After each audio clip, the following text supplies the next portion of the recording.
이제 우리 엄마 모실 차례야. 장모님한테 못다한 효도는 우리 엄마한테 해줘. 저는 지금 경기도 시흥에 살고 있는 30대 중후반 여성입니다. 오늘 여러분께 들려드릴 이야기는 제 전 남편과의 결혼 생활과 이혼에 이르기까지의 과정입니다. 지금 생각해보면 참 어처구니 없는 일들이었지만 당시에는 정말 힘들었던 시간이었어요. 이 모든 일의 시작은 저희 어머니께서 운영하시던 작은 식당이었습니다. 어머니는 평생 손님들을 내 자식처럼 대하시는 분이셨어요. 그 식당에 자주 오시던 단골 손님 중 한 사람이 바로 제 전 남편이었습니다. 그 사람의 첫 인상은 정말 예의 바른 손님이었어요. 식사를 하고 나면 항상 정중하게 인사를 하고 어머니께 감사 인사도 빠뜨리지 않았죠. 시간이 지나면서 자연스럽게 어머니와 대화를 나누게 되었고 어머니는 그를 참 좋아하셨습니다. 우리 딸 아직 결혼 안 했는데 한번 만나볼래요? 어느 날 어머니께서 그에게 이렇게 제안하셨습니다. 저는 처음에 좀 부담스러웠어요. 하지만 어머니께서 워낙 극찬을 하시니까 한번 만나보기로 했죠. 그리고 첫 만남은 어머니 식당 근처에 있는 카페에서였습니다. 그는 정말 신사적이었어요. 자리에서 일어나 정중하게 인사를 하고 제 말을 경청하는 모습이 인상적이었습니다. 처음 뵙겠습니다. 어머님께 많은 신세를 지고 있어요. 항상 따뜻하게 대해주셔서 감사하고 있습니다. 그의 목소리는 차분했고 눈빛은 진심처럼 보였습니다. 그날 이후로 우리는 자연스럽게 연락을 주고받게 되었고 데이트를 시작했습니다. 연애 기간 동안 그는 정말 완벽한 남자친구였어요. 데이트할 때마다 제 이야기를 잘 들어주었고 어머니께도 항상 안부를 여쭤봤습니다. 어머니 식당에 들를 때마다 주방 일을 거들기도 했죠. 어머님, 이거 제가 들어드릴게요. 무거우시잖아요. 아이고, 괜찮아. 내가 할 수 있어. 아니에요. 제가 해야죠. 그는 무거운 식재료를 나르는 일도 설거지를 돕는 일도 마다하지 않았습니다. 어머니는 그런 그를 보며 정말 흐뭇해하셨어요. 어느 날 어머니께서 주방에서 기름에 손을 대이는 작은 사고가 있었습니다. 그때 그가 보인 행동은 정말 인상적이었어요. 그는 즉시 어머니의 손을 찬물에 담그게 하고 바로 근처 약국에 달려가 화상 연고를 사왔습니다. 이거 바르시면 금방 나으실 거예요. 하루에 3번씩 발라주세요. 고맙다. 정말 아들 같네. 당연한 일 하는 거죠. 어머님이 편찮으시면 제 마음도 불편하니까요. 그 모습을 보면서 저는 이 사람이라면 믿고 결혼해도 되겠구나 하는 생각이 들었습니다. 어머니도 마찬가지였어요. 얘야, 저 사람 놓치면 안 돼. 요즘 저런 남자 어디 있니? 어머니의 말씀에 저도 고개를 끄덕였습니다. 그렇게 우리는 1년 정도의 연애 끝에 결혼을 결심하게 되었죠. 결혼 준비 과정에서도 그는 정말 성실했어요. 혼수 준비를 할 때도 제 의견을 존중해줬고 예물을 고를 때도 어머니께 먼저 여쭤봤습니다. 장모님, 이 반지 어떤 것 같으세요? 예쁘다. 우리 딸 손에 잘 어울리겠어. 그럼 이걸로 하겠습니다. 장모님 눈은 역시 정확하세요. 결혼식 날 그는 어머니께 큰 절을 올리며 눈물까지 보였습니다. 따님은 잘 보시고 살겠습니다. 제 목숨처럼 소중히 지키겠습니다. 어머니도 눈물을 흘리시며 그의 손을 꼭 잡으셨어요. 우리 딸 부탁한다. 아프지 않게 힘들지 않게 해줘. 걱정 마세요, 장모님. 그날 저는 정말 행복했습니다. 어머니도 하객들도 모두가 우리 결혼을 축복해 주었으니까요. 신혼 초에 저는 제가 세상에서 가장 행복한 여자라고 생각했습니다. 오늘 장모님은 어떠셨어? 전화 드렸어? 아까 통화했어. 요즘도 식당 일이 바쁘시대. 그럼 주말에 들러서 도와드려야겠네. 내가 설거지라도 할게. 이런 대화들이 일상이었습니다. 저는 정말 좋은 남편을 만났다고 어머니의 선택이 옳았다고 믿었죠. 하지만 그것은 제 착각이었습니다. 아니, 그가 철저하게 꾸며낸 거짓이었었죠. 지금 전까지 보여준 모든 모습은 연기였고 진짜 그의 모습은 결혼 후에야 서서히 드러나기 시작했습니다. 그 변화는 신혼 석 달이 지날 무렵부터 시작되었죠. 처음에는 작은 변화였기에 저도 대수롭지 않게 넘겼어요. 하지만 시간이 지날수록 그 변화는 점점 커졌고 저는 결국 깨달았습니다. 제가 결혼한 사람이 어떤 사람인지를요. 신혼 석 달이 지나면서 남편의 태도가 조금씩 변하기 시작했습니다. 처음에는 정말 사소한 것들이었어요. 제가 너무 민감하게 반응하는 건가 싶을 정도로요. 이번 주말에 우리 엄마 뵈러 갈까? 제가 물었을 때 남편의 대답은 예전과 달랐습니다. 나도 꼭 가야 해. 집에서 좀 쉬고 싶은데. 그래도 오래 못 뵀잖아. 엄마가 당신 보고 싶어 하시던데. 에이, 전화로 안부 여쭤보면 되지. 매번 같이 갈 필요 있어? 이상했습니다. 결혼 전에는 먼저 어머니께 들르자고 하던 사람이었는데 이제는 가는 것조차 귀찮아하는 눈치였어요. 그러던 어느 날 어머니께서 반찬을 만들어 보내주셨습니다. 김치며 멸치볶음이며 정성스럽게 여러 가지를 담아주셨죠. 와, 우리 장모님 손맛은 역시 최고야. 남편은 반찬을 먹으며 감탄했습니다. 저는 그 모습에 안심했어요. 여전히 어머니의 음식을 좋아하는구나 싶었죠. 그럼 다음에 엄마한테 전화해서 고맙다고 해. 그래야지. 하지만 남편은 반찬을 다 먹을 때까지도 어머니께 전화를 하지 않았습니다. 대신 다음 주에 이런 말을 제게 했어요. 장모님한테 연락해서 반찬 좀 더 부탁해봐. 기왕이면 우리 엄마 것도 같이. 뭐? 저는 깜짝 놀라 남편을 쳐다봤습니다. 장모님이 요리 잘하시잖아. 우리 엄마는 손맛이 별로라서. 그냥 조금만 더 만들어 달라고 해봐. 아무래도 그건 좀. 뭐가 문제야? 어차피 만드는 거 조금 더 만들면 되잖아. 남편의 말투는 너무나 당연하다는 듯 했습니다. 마치 어머니가 우리 집 가정부라도 되는 것처럼요. 저는 어머니께 차마 그 말을 전하지 못했습니다. 대신 제가 직접 반찬을 더 만들어서 시댁에 보냈어요. 그런데 며칠 후에 시어머니께서 전화를 주셨습니다. 며느리야, 반찬 고마워. 근데 다음엔 이것도 해줄 수 있어? 시어머니는 제가 만들지 않은 반찬 몇 가지를 주문하듯 말씀하셨습니다. 저는 당황스러웠지만 알겠습니다. 라고 대답할 수밖에 없었어요. 그날 저녁 남편에게 물었습니다. 당신이 시어머님한테 내가 반찬 만들어 드린다고 했어? 그랬지. 저번에 그 반찬 당신이 만든 거 맞잖아. 아니, 그걸 뭐하러 이야기해? 뭐가 문제야? 며느리가 시어머니한테 반찬 해드리는 거 당연한 거 아니야? 남편의 목소리에는 짜증이 섞여 있었습니다. 저는 더 이상 말을 잇지 못했어요. 그리고 명절이 다가왔습니다. 시댁에서 차례를 지내기로 했는데 시어머니께서 먼저 전화를 주셨어요. 며느리야, 미안한데 이번 차례 음식 네가 준비해 줄 수 있겠니? 내가 요즘 손목이 좀 아파서. 네? 그럼 제가 전부 다요? 응, 미안하다. 우리 아들이 네가 요리 잘한다고 자랑을 하도 해서 맡겨도 될 것 같아. 저는 멍하니 전화를 끊었습니다. 차례상에 올릴 음식이 얼마나 많은데요. 전부 혼자서 다 준비하라니. 어머님이 좀 심한 거 아니야? 그 많은 명절 음식을 나 혼자 다 하라고? 남편에게 항의했지만 돌아온 대답은 차가웠습니다. 우리 엄마가 손목이 아프시다잖아. 그리고 며느리면 당연히 해야지. 다른 집도 원래 다 그래. 아무리 그래도 그리고 장모님이 식당 하시니까 당신도 음식 만드는 거 익숙하잖아. 그냥 조금만 더 만들어서 가져오면 되는 거 아니야? 저는 할 말을 잃었습니다. 결국 저는 명절 이틀 전부터 밤늦게까지 명절 음식을 준비했습니다. 어머니도 식당 일 끝나고 오셔서 저를 도와주셨어요. 괜찮겠니? 너무 무리하는 거 아니야? 엄마 괜찮아. 걱정 마. 하지만 괜찮지 않았습니다. 명절 아침 상을 다 차려놓고 나니 온몸이 쑤셨어요. 그런데 시댁 식구들의 반응은 놀라웠습니다. 며느리가 손맛이 좋네. 역시 식당집 딸이라 달라.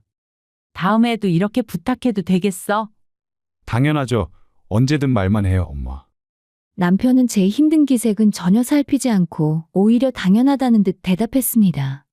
그날 이후로 모든 제사와 명절 음식은 제 몫이 되었습니다. 시어머니는 매번 손 하나 까딱하지 않으셨고 남편은 그게 당연하다는 듯 행동했어요. 어느 날 저녁 남편과 대화를 나누다가 결정적인 말을 들었습니다. 당신, 이번 주말에 우리 엄마 병원 모시고 가야 해. 건강검진 받으셔야 하거든. 알았어. 그럼 우리 엄마도 같이 예약해야겠다. 장모님은 바쁘시잖아. 식당도 있고. 우리 엄마는 혼자 계시니까 이번에는 엄마한테 신경 좀 써줘. 그래도 어차피 가는 김에 우리 엄마도 같이 가면 좋잖아. 장모님은 건강하시잖아. 매일 식당에서 움직이시는데 뭐. 우리 엄마는 집에만 계셔서 운동도 안 되고 그러니까 각별하게 더 신경 써야 한다고. 저는 어이가 없었습니다. 어머니는 식당 일로 매일 힘들게 일하시는데 그걸 건강하다고 표현하다니요. 당신 그 말은 좀 그런 것 같아. 뭐가? 우리 엄마도 나이 드시면서 점점 힘드시거든. 알았어. 장모님은 나중에 시간 나면 가면 되잖아. 하지만 그 나중에는 오지 않았습니다. 남편은 시어머니 병원 갈 때는 하루 휴가를 내면서도 친정엄마 병원은 단 한 번도 동행하지 않았어요. 친정어머니가 편찮으시다고 연락이 와서 병원에 다녀오겠다고 하면 남편은 이렇게 말했습니다. 또 얼마 전에도 갔잖아. 엄마가 아프시다는데 어떡해. 병원비 많이 나가겠네. 우리 생활비도 빠듯한데. 이 상황에서 돈 이야기가 나와? 아, 알았어. 빨리 다녀와. 아, 맞다. 저녁은 차려놓고 가. 남편의 말투에는 배려라고는 전혀 없었습니다. 어머니의 건강을 걱정하는 게 아니라 자신의 불편함만 생각하는 거였죠. 저는 그때부터 깨닫기 시작했습니다. 결혼 전 보여줬던 그 다정한 모습은 모두 연기였다는 것을요.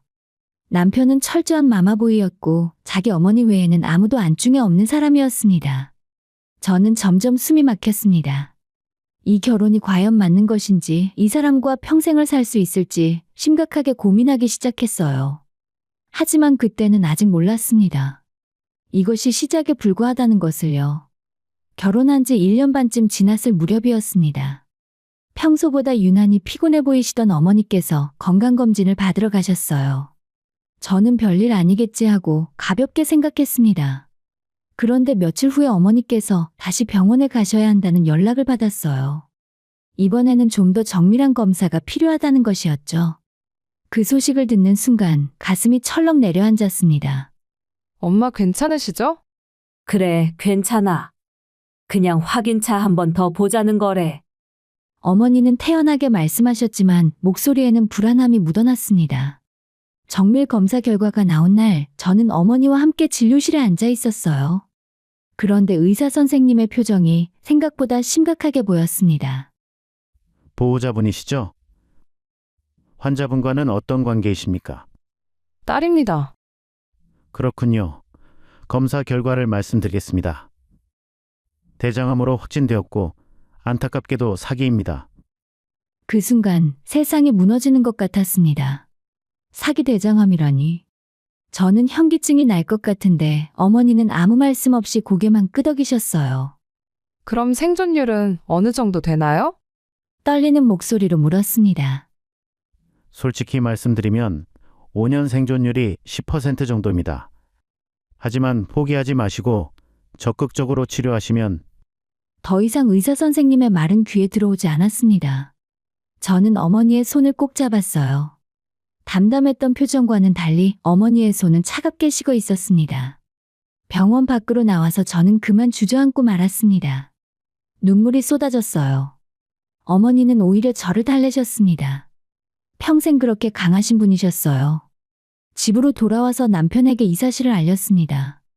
저는 남편이 충격을 받고 위로해 줄 거라고 기대했어요. 친정어머니를 그렇게 아들처럼 대하시던 사람이었으니까요. 여보, 엄마가 대장암 말기래.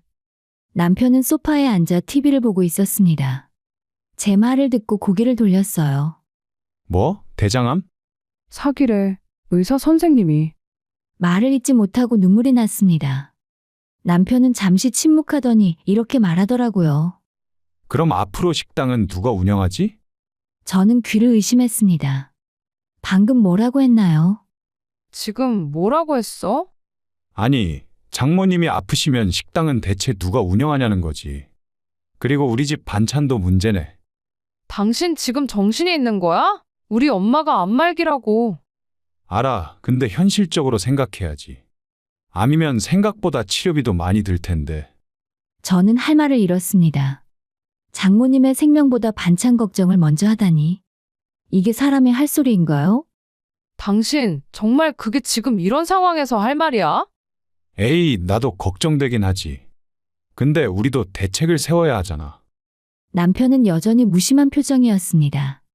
마치 남의 일처럼 말하고 있었어요. 어머니는 바로 입원 날짜를 정하고 항암 치료를 시작하셨습니다. 저는 직장에 휴직계를 내고 어머니 곁을 지키기로 했어요. 나 당분간 휴직하고 엄마 간병할게. 휴직? 그럼 월급은? 그게 중요한 게 아니잖아. 엄마가 아프신데? 에휴, 알았어. 어쩔 수 없지. 남편의 목소리에는 불만이 가득했습니다. 아내가 친정어머니를 간병하는 게 그렇게 못마땅한 건가요? 최소한 주말에라도 병문안 좀 와줘. 엄마가 말은 안 해도 당신을 보고 싶어 하실 거야. 안 돼. 주말에 우리 엄마 모시고 온천 가기로 했어. 뭐? 이미 예약했는데 어떡해. 우리 엄마 요즘 허리 아프시다고 해서 가려는 거야. 저는 믿을 수가 없었습니다. 장모는 암으로 병원에 누워 계시는데 시어머니와 온천 여행이라니. 그럼 다음 주에라도 와줘, 제발. 알았어. 그때 봐서 시간 나면. 하지만 그 시간은 끝내 오지 않았습니다. 남편은 단 한 번도 병원에 오지 않았어요. 전화 한 통, 문자 한 줄도 없었습니다. 어머니의 본격적인 항암 치료가 시작된 이후로 구토와 탈모, 극심한 통증. 어머니는 부작용으로 너무나 힘들어 하셨어요. 엄마 조금만 참으세요. 이번 치료가 끝나면 금방 나아지실 거예요. 너한테 정말 미안하다. 나한테 왜 미안해요? 내가 이렇게 아프니까 괜히 너까지 힘들게 해서. 무슨 말씀을 그렇게 하세요? 이건 당연한 거예요. 어머니는 제 손을 꼭 잡으셨습니다. 한때 그렇게 포동포동하던 손이 이제는 앙상한 뼈만 남았어요. 사위는 요즘 많이 바쁘니? 어머니께서 조심스럽게 물으셨습니다. 요즘 회사 일이 바쁜가 봐요. 조만간 올 거예요. 저는 거짓말을 했습니다. 어머니께 남편의 냉담함을 말씀드릴 수가 없었어요. 그래, 바쁘겠지. 젊은 사람들은 다 바쁘니까. 어머니는 이해한다는 듯 고개를 끄덕이셨습니다. 그 모습이 너무 안타까워서 저는 화장실에 가서 혼자 울었어요. 몇 주가 지났습니다. 어머니의 상태는 점점 나빠졌어요. 항암 치료에도 불구하고 암은 계속 진행되고 있었습니다. 남편에게 다시 한번 부탁했습니다. 여보, 제발 한 번만 와줘. 엄마가 당신 많이 보고 싶어 하셔. 근데 이번 주는 진짜 못 가. 금요일에 회식 있어. 회식이 지금 중요해? 우리 엄마 얼마 못 사실 수도 있다고. 야, 그렇게 소리 지르지 마. 그리고 내가 가면 뭐해? 의사도 아닌데. 당신이 의사여서 오라는 게 아니야. 인간적으로 한 번이라도 얼굴을 보여달라는 거지. 시끄러워. 나 지금 피곤하다고. 남편은 방으로 들어가서 문을 닫아버렸습니다. 저는 그 자리에 주저앉아 한참을 울었어요. 그리고 며칠 후에 시어머니께서 전화를 주셨습니다. 사도는 요즘 어떠니? 네, 어머님. 치료를 받고 계시긴 한데 앞으로 좋아지시겠죠. 그래? 너가 정신이 없겠네. 그런데 말이야, 우리 아들 밥은 잘 챙겨주고 있는 거지? 저는 어이가 없었습니다. 제 친정어머니가 암으로 투병 중인데 아들 밥 걱정이 먼저라니요. 제가 요즘 병원에서 지내느라. 알아. 근데 우리 아들도 챙겨야지. 남편을 굶기면 안 되잖아. 네, 알겠습니다. 전화를 끊고 나니 너무나 허탈했습니다. 이 집안 사람들은 어머니의 생명보다 자기들 밥 먹는 게 더 중요한 건가요? 어느 날 어머니께서 제게 물으셨습니다. 얘야, 너 괜찮니? 네? 저요? 전 괜찮아요, 엄마. 사위가 요즘도 너한테 잘해주니? 네, 엄마, 걱정 마세요. 거짓말이었습니다. 남편은 매일 저를 다그쳤어요. 집안일이 안 되어 있다고, 밥이 제때 준비되지 않았다고. 심지어 병원비가 너무 많이 나간다며 푸념까지 했습니다. 어머니는 제 얼굴을 한참 들여다보시더니 조용히 말씀하셨습니다. 얘야, 힘들면 그만둬도 돼. 무슨 말씀이세요? 결혼 생활 말이야. 행복하지 않으면 끝내도 돼. 엄마가 허락할게. 어머니는 다 아셨던 겁니다. 제가 얼마나 힘든지, 남편이 얼마나 냉정한지. 그런데도 제 앞에서는 아무 말씀 안 하시고 견디고 계셨던 거예요. 저는 어머니를 꼭 안았습니다. 그리고 마음속으로 결심했어요. 이 결혼을 끝내겠다고. 하지만 지금은 아니에요. 어머니의 마지막을 지켜드린 후에 실행하기로 했죠. 그날 밤 저는 남편의 행동들을 하나하나 메모하기 시작했습니다. 이혼 소송을 위한 증거를 모으기 시작한 거예요. 이제 더 이상 참지 않기로 했습니다. 어머니의 투병 생활이 석 달째 접어들었습니다. 항암 치료의 부작용은 갈수록 심해졌고 어머니는 하루가 다르게 수척해지셨어요. 저는 밤낮 없이 어머니 곁을 지켰습니다. 물 한 모금 드시는 것도 화장실 가시는 것도 혼자서는 힘드셨거든요. 간호사들도 제게 좀 쉬라고 했지만 저는 어머니 곁을 떠날 수가 없었습니다. 한편 집에서는 남편의 불평이 계속되었습니다. 일주일 내내 병원에서 쪽잠을 자고 갈아입을 옷을 챙기기 위해 주말에 잠깐 집에 들렀을 때였어요. 야, 진짜 너무하는 거 아니야. 집꼬라지 좀 봐. 먼지가 얼마나 쌓였는데. 미안해. 내가 병원에만 있다 보니까. 그래도 집안일은 해야지. 나도 회사 다녀오면 피곤한데 집이 이 모양이면 어떡해? 지금 우리 엄마가 돌아가실 수도 있는 상황인데 당신은 집안일이 그렇게 중요해? 나도 힘들다고. 매일 혼자 밥 먹고 빨래도 점점 쌓이고. 저는 한숨을 쉬었습니다. 이 사람에게는 기대하지 말아야겠다고 다시 한번 다짐했어요. 그나저나 내일 시간 되면 병원 좀 들러줘. 요즘 엄마 상태가 안 좋아지셨어. 내일은 우리 엄마랑 병원 가기로 했는데. 당신 어머니는 건강검진이고 우리 엄마는 암 환자야. 목소리 낮춰. 그래, 알았어. 내일은 못 가고 대신 모레 갈게. 하지만 남편은 약속했던 모레에도 오지 않았습니다. 핑계는 항상 있었어요. 야근, 회식, 감기 몸살. 매번 다른 이유였죠. 어느 날 밤 어머니의 상태가 급격히 나빠졌습니다. 의료진이 급하게 달려왔고 저는 복도로 나가서 남편에게 전화를 걸었어요. 여보, 엄마 상태가 위급해. 지금 당장 와줘. 지금? 밤 12시야. 내일 아침에 갈게. 내일 아침에는 늦을 수도 있어. 제발. 에이, 알았어. 나 출근해야 하는데. 그럼 좀 이따 갈게. 2시간을 기다렸지만 남편은 오지 않았습니다. 전화를 걸어도 받지 않았어요. 나중에 안 사실이지만 그날 밤 남편은 제 전화를 끊고 집에서 푹 자고 있었습니다. 다행히 어머니는 그날 밤을 넘기셨습니다. 하지만 의사 선생님은 이제 정말 시간이 얼마 남지 않았다고 하셨어요. 보호자분, 죄송한 말씀이지만 이제는 마음의 준비를 하셔야 할 것 같습니다. 저는 어머니의 손을 꼭 잡았습니다. 어머니는 잠들어 계셨지만 얼굴에는 긴 투병 생활 동안 고통의 흔적이 역력했어요. 엄마 미안해요. 제가 더 일찍 알았더라면. 눈물이 멈추지 않았습니다. 어머니께서는 평생 저를 위해 희생하셨는데 저는 제대로 효도 한 번 못했어요. 며칠 후에 어머니는 결국 의식을 잃으셨습니다. 의사 선생님은 이제 정말 마지막이라고 하셨어요. 저는 마지막으로 남편에게 전화를 걸었습니다. 엄마가 이제 정말 위독하셔. 제발 와주라. 이게 마지막 기회야. 알았어. 저녁에 갈게. 그날 저녁 남편은 정말로 병원에 왔습니다. 어머니가 입원을 한 뒤로 처음이었죠. 하지만 병실 문 앞에서 멈춰 섰어요. 들어가기 싫은데 병원 냄새 나. 뭐라고? 아니, 그냥 잠깐만 들렀다 갈게. 회사 일도 있고. 남편은 병실에 5분도 채 머물지 않았습니다. 의식 없이 누워 계신 어머니를 힐끗 보더니 수고해. 라는 말만 남기고 나가버렸어요. 저는 그 말이 너무나 충격적이었습니다. 마치 제가 아르바이트라도 하는 것처럼 들렸어요. 어머니는 그날 밤 제가 보는 앞에서 조용히 숨을 거두셨습니다. 저는 어머니를 붙잡고 울었습니다. 하지만 어머니는 이미 차갑게 식어가고 계셨어요. 남편에게 전화를 걸었습니다. 장례식 해야겠네. 회사에 이야기할게. 목소리에는 슬픔도 위로도 없었습니다. 그저 무덤덤할 뿐이었어요. 장례식장은 어머니를 아끼던 분들로 붐볐습니다. 식당 단골 손님들, 이웃분들, 친척들. 모두들 어머니의 죽음을 진심으로 슬퍼하셨어요. 사장님 참 좋은 분이셨는데.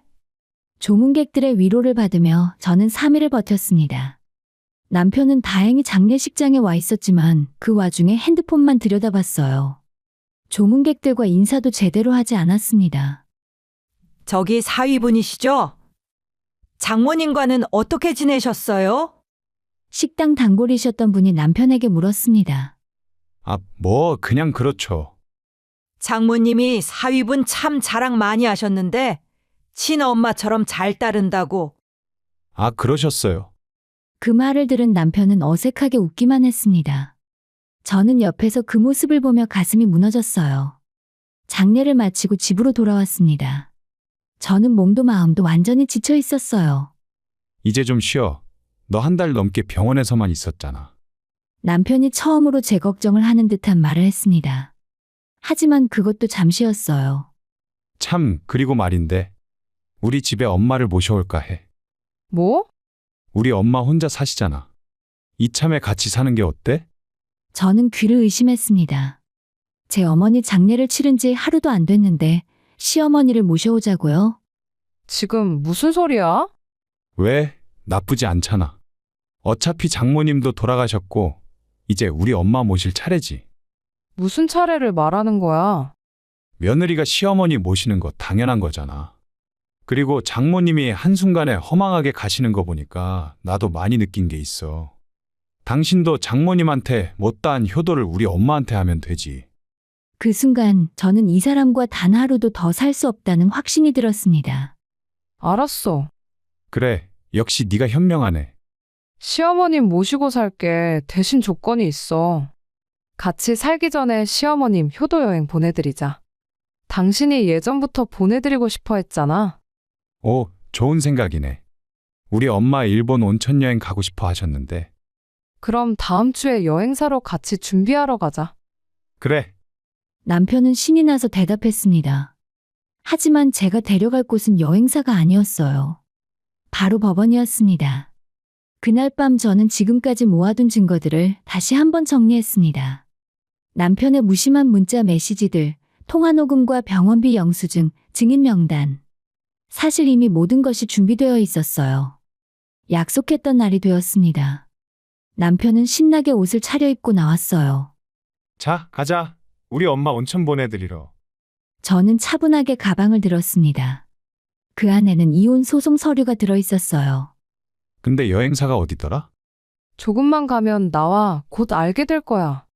차 안에서 남편은 계속 들떠서 시어머니 이야기만 했습니다. 어떤 온천이 좋을지, 며칠이나 보내드릴지. 저는 그 말을 들으며 창밖만 바라봤어요. 그리고 마침내 법원 앞에 도착했습니다. 차가 법원 주차장에 멈춰 섰습니다. 남편은 주변을 두리번거리며 의아한 표정을 지었어요. 어? 여기가 어디야? 여행사 아닌데? 여행사는 아니야. 저는 침착하게 차에서 내렸습니다. 가방을 들고 법원 건물을 향해 걷기 시작했죠.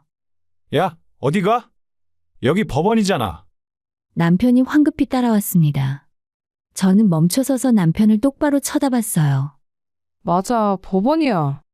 법원은 왜? 무슨 일 있어? 이혼하러 왔어.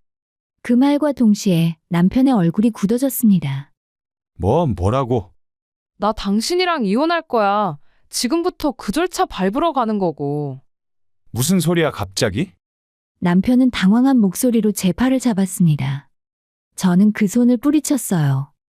갑자기라고? 당신한테는 갑자기일 수 있겠지. 그런데 나는 최소한 3달 전부터 준비했어. 무슨 준비? 이혼 준비, 증거 모으고 변호사 상담받고 서류 준비하고. 저는 가방에서 두툼한 서류 봉투를 꺼냈습니다. 남편의 눈이 점점 커졌어요. 당신이 우리 엄마한테 어떻게 했는지 다 기록했어. 이게 무슨... 엄마가 암 진단 받았을 때 당신이 뭐라고 했는지 기억나? 반찬은 누가 해줘? 그 말 했잖아. 남편의 얼굴이 하얗게 질렸습니다. 엄마가 돌아가시기 전날 밤 위급하다고 전화했는데 당신은 자고 있었지. 1달 넘게 단 한 번도 병문안 안 왔고. 그리고 어제 엄마 장례치른 다음날 당신이 뭐라고 했어? 우리 집에 시어머니 모셔오자고? 장모한테 못다한 효도를 시어머니한테 하라고? 저는 차분하게 하지만 단호하게 말했습니다. 목소리는 떨리지 않았어요. 솔직히 너무하잖아, 당신. 인간적으로. 미안해. 내가 잘못했어. 그 부분은 없던 일로 할게. 남편이 제 손을 잡으려 했습니다. 저는 한 발 물러섰어요. 미안하다고 해서 되는 게 아니야. 당신은 우리 엄마를 가정부처럼 부렸잖아. 결혼 전에는 그렇게 잘해주더니 결혼하고 나서는 완전히 무시했지. 아니야. 나는 장모님을. 거짓말하지 마. 당신이 우리 엄마한테 전화 한 번이라도 먼저 한 적 있어? 아플 때 안부라도 물은 적 있냐고. 남편은 대답하지 못했습니다. 사실이니까요. 그리고 시어머니한테는 일주일에 두세 번씩 전화하고 주말마다 찾아가고 용돈도 꼬박꼬박 드리면서. 그건 내 엄마니까 당연한 일이지. 사위한테 장모는 부모가 아니야? 목소리가 떨렸습니다. 참았던 감정이 터져나오려고 했어요. 하지만 저는 꾹 눌렀습니다. 지금 무너져버리면 안 됐거든요. 들어가자. 시간 없어. 저는 법원 건물로 걸어갔습니다. 남편이 뒤따라오며 소리쳤어요. 야, 정말로 이혼할 거야? 진심이야? 당연하지. 여기까지 온 게 장난으로 보여?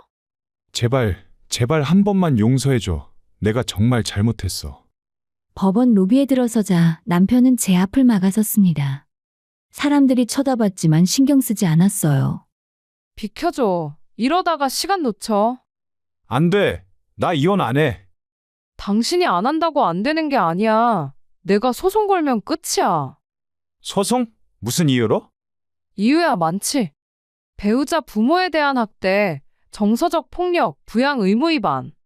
저는 차분하게 하나하나 짚어주었습니다. 변호사님께 상담받은 내용들이었어요. 학대는 무슨? 나 한 번도 때린 적 없어. 신체적 폭력만 학대가 아니야. 정서적 학대도 있어. 당신이 우리 엄마한테 한 짓들 전부 다 해당돼. 남편은 할 말을 잃고 우두커니 서 있었습니다. 저는 그를 지나쳐서 상담실로 향했어요. 상담은 생각보다 빨리 진행되었습니다. 저는 준비해간 서류들을 모두 제출했고 상담사님은 고개를 끄덕이며 들어주셨어요. 이 정도면 재판 진행하는데 문제 없을 것 같습니다. 감사합니다. 배우자분도 함께 오셨나요? 네, 같이 들어오진 않았고 밖에 있습니다. 그럼 조정 절차부터 진행하시는 게 좋겠네요. 양측이 합의하면 재판까지 가지 않아도 되니까요. 상담을 마치고 나왔을 때 남편은 로비 벤치에 주저앉아 있었습니다. 고개를 떨구고 있었어요. 상담 끝났어. 다음 주에 조정 절차 들어간대. 남편은 대답이 없었습니다. 저는 그 옆에 섰어요. 조정에서 합의하면 재판 안 해도 돼. 내 조건은 간단해. 위자료 5천만 원, 그리고 당신 명의로 된 전세 보증금 중 절반. 위자료 5천. 그건 너무 많잖아. 뭐가 많아? 내가 3년 동안 당신 집안일하고 명절 음식 만들고 우리 엄마 무시당하면서 참은 값이 5천이면 정말 싸지. 그런 돈이 어디 있어, 지금 당장? 그건 당신이 알아서 해. 부모님께 빌리든 대출받든. 아니면 재판 가서 더 많이 줘도 되고. 남편은 고개를 떨궜습니다. 저는 가방을 들고 일어섰어요. 일주일 동안 생각해봐. 합의할 건지 재판 갈 건지. 연락 기다릴게. 잠깐. 남편이 제 손을 잡았습니다. 그 손에는 힘이 없었어요. 정말 다시 생각해 볼 수 없어? 없어. 저는 붙잡는 남편의 손을 떼어냈습니다. 이제 끝이야, 우리. 법원을 나서는데 뒤에서 남편의 목소리가 들렸습니다. 미안해. 정말 미안해. 저는 뒤돌아보지 않았습니다. 더 이상 그 사람에게 줄 감정이 남아있지 않았거든요. 집으로 돌아오는 길에 저는 처음으로 홀가분함을 느꼈습니다. 무거운 짐을 하나 내려놓은 것 같았어요. 일주일 후에 남편에게서 연락이 왔습니다. 합의할게. 조건 들어줄게. 그러니까. 재판 없이 끝내는 게 서로한테 좋아. 현명한 선택이야. 정말 돌아올 수 없어? 우리 이미 끝났어. 전화를 끊고 나니 눈물이 났습니다. 하지만 이번에는 슬픔의 눈물이 아니었어요. 해방의 눈물이었습니다.